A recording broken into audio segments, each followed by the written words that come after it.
안녕하세요, 나백수입니다. 일주일이 정말 빨리 지나가네요. 머릿속에 구성한 여러 가지 계획이 있었지만 정작 실행으로 옮기지 못하고 일주일이 지나갔습니다. 여러분은 지난 한 주 어떻게 보내셨나요? 백수의 팟캐스트 시작하겠습니다. 인터넷 보면 태극 은퇴 이주하려면 월 고정 수입 있어야 한다. 의료보험 빵빵해야 한다. 그러죠. 솔직히 우리 가슴에 얹고 이야기해보시죠. 그렇게 다 갖추고 오시는 분이 몇 명이나 될까요? 저를 포함해서 여기 사는 수많은 한인분들 다 각자의 사정이 있고 부족하면 부족한 대로 몸으로 부딪히며 살아가고 있습니다. 그런데요, 그렇게 완벽하지 않은 상태에서 오시더라도 딱 3가지 현실적인 마음가짐은 갖고 오셔야 볼 수 있습니다. 오늘 전 그 현실적인 진짜 이야기를 해보겠습니다. 첫 번째로 던지고 싶은 질문인데요. 고정 수입이 적어도 좋습니다. 근데 통장 잔고 바닥나는 걸 보면서 견딜 배짱이 있으십니까? 인터넷에서는 무슨 월 일정 금액 이상 없으면 당장 길거리에 나앉을 것처럼 말하지만 현실엔 국민연금 80만 원, 100만 원에 그동안 모아둔 약간의 저축 들고 와서 알뜰하게 잘 사시는 분들도 많을 거예요. 현지 로컬 이용하시고 집도 욕심 안 부리고 적당한 데 구하면 충분히 살아십니다. 그런데 진짜 문제는 돈의 액수가 아니죠. 마음의 조급함일 겁니다. 한국에서는 일을 안 하고 쉬어도 내 집, 내 고향이라는 익숙함이 있으니까 마음이 이 정도로 쫄리진 않거든요. 그런데 타국에 나오면 이야기가 좀 달라집니다. 통장에서 매달 돈은 빠져나가는데 들어오는 건 없고 잔고 숫자가 줄어드는 게 눈으로 보이기 시작하면 사람이 이상할 정도로 겁이 납니다. 날씨는 뜨거운데 마음은 얼어붙는 거죠. 온갖 게 다 서럽고 무섭게 느껴지는데요. 그래서 필요한 게 돈의 여유가 아니라 마음의 근육인 것 같습니다. 내가 비록 남들처럼 펑펑 쓰지 못해도 그래 오늘 하루 따뜻한 햇살 받고 맛있는 팟타이 한 그릇 먹었으면 됐다 하고 웃어 넘길 수 있는 배짱, 그 조급함을 눌러 앉힐 수 있는 마음의 대범함이 없으면 태국이 천국이 아니라 감옥처럼 느껴질 거예요. 두 번째 질문인데요. 아프면 국제병원 간다고요? 다들 아프면 비행기 표부터 끊습니다. 태국 사립병원 시설 좋거든요.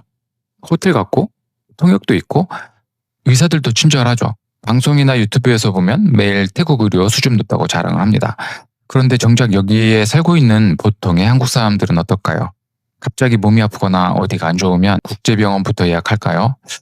아니요. 저희 경우는 제일 먼저 하는 건 현지 약국에 가서 타이레놀이나 소염제 사 먹는 겁니다. 그리고 나서 밤새 검색해보죠. 이 증상이면 한국 가야 하나?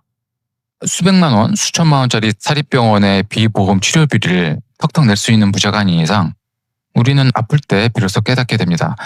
우리나라 건강보험이 진짜 최고였구나. 태국 사립병원 다니면서 실버라이프 즐기시는 분들, 현실에는 몇 안 되는 분들 이야기일 거예요. 진짜 현실 생활은 몸 관리 철저하게 하면서 정말 큰일 나면 당장 한국으로 날아갈 비행기표값 하나는 무슨 일이 있어도 가슴품에 떼어놓고 사는 거죠. 이 서글프지만 엄연한 현실을 인정하고 오셔야 나중에 당황하지 않습니다. 마지막 3번째 질문은 비자제도 바뀔 때마다 속이 뒤집혀도 이 나라를 계속 좋아할 수 있습니까? 입니다. 태국에 오래 살다 보면 비자제도가 계속 바뀝니다. 예치금이 더 늘어났다든가 서류가 더 추가되었다든가 체류 조건이 더 까다로워졌다든가 때마다 한인 커뮤니티나 오픈 채팅방은 좀 난리가 나죠. 태국 정부 너무한다, 외국인들 돈으로만 본다, 치사해서 다른 나라로 간다, 욕이란 욕은 다 나옵니다. 그런데 정작 짐 싸서 떠나는 사람은 얼마나 될까요? 생각해보면 많지 않아요. 왜일까요?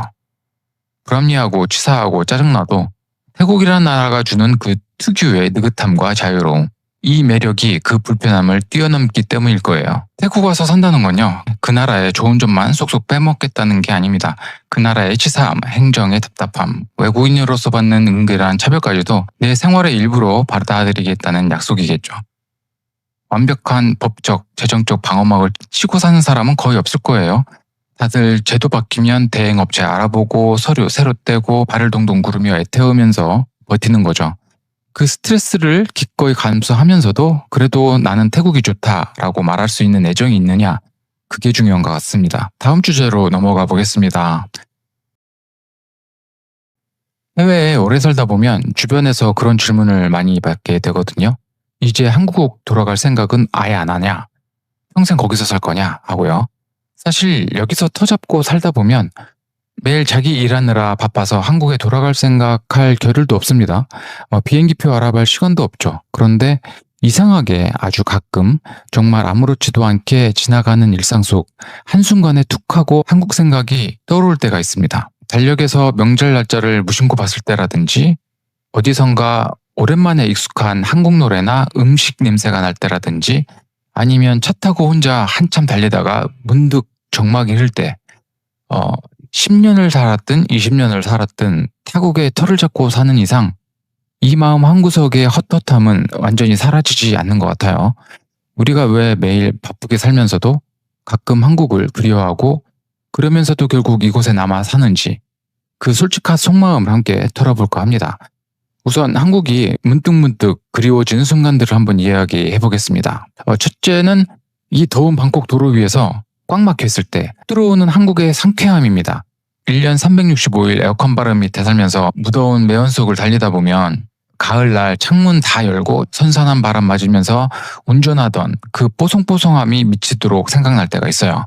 잘 정돈된 한국 길거리나 산책로를 아무 생각 없이 걸을 때의 그 쾌적함, 이게 피로감이 누적됐을 때 훅 올라옵니다. 둘째로는 언어예요. 남들은 8년 살았다 하면 태국어 잘하는 줄 아는데 전혀 아니거든요. 집에서는 아내랑 영어 쓰고 사무실에서는 한국어를 사용하는 상황이니까 일상생활에서는 눈치껏 단어 몇 개로 때우며 살아왔습니다. 평소에는 별 문제 없어요. 내 마음속 깊은 답답함을 털어놓고 싶을 때나 현지인들 사이에서 남한 대화를 못 끼고 겉돌 때 내 언어로 뉘앙스 하나까지 마음껏 수다 떨고 싶다는 그 언어적 목마름이 올라올 때가 있죠. 셋째는 아무리 오래 살아도 느낄 수 없는 진짜 내 울타리의 부재입니다. 태국 사람들 정말 친절하죠. 하지만 어떤 일이 생겼을 때 우리는 결국 외국인입니다. 법적으로든 사회적으로든 나를 완벽하게 감싸 안아주는 내 울타리가 아니라는 걸 문득문득 깨달을 때가 있어요. 내 나라 내 땅이 주는 그 근본적인 사회적 안도감이 아쉬워지는 건 어쩔 수 없는 현실입니다. 이렇게 가끔 쓸쓸하고 불편함도 있지만 그럼에도 우리가 여기에 남아있는 건 남의 시선에서 벗어나 내 삶의 주도권을 쥐고 사는 이 자유 때문이 아닐까 싶은데요. 태국에서 혹은 한국에서 오늘도 각자의 자리를 묵묵히 지켜내는 모든 분들께 응원의 메시지를 전합니다. 여러분들은 일상 속에서 문득 한국이 그리워지거나 반대로 그래도 내가 여기 있길 잘했다 싶은 순간이 언제인가요? 댓글로 여러분의 의견 편하게 남겨주세요. 오늘 영상이 마음에 드셨다면 구독과 좋아요 부탁드립니다. 저는 다음 토크에서 또 인사드리겠습니다. 지금까지 나백수였습니다. 감사합니다.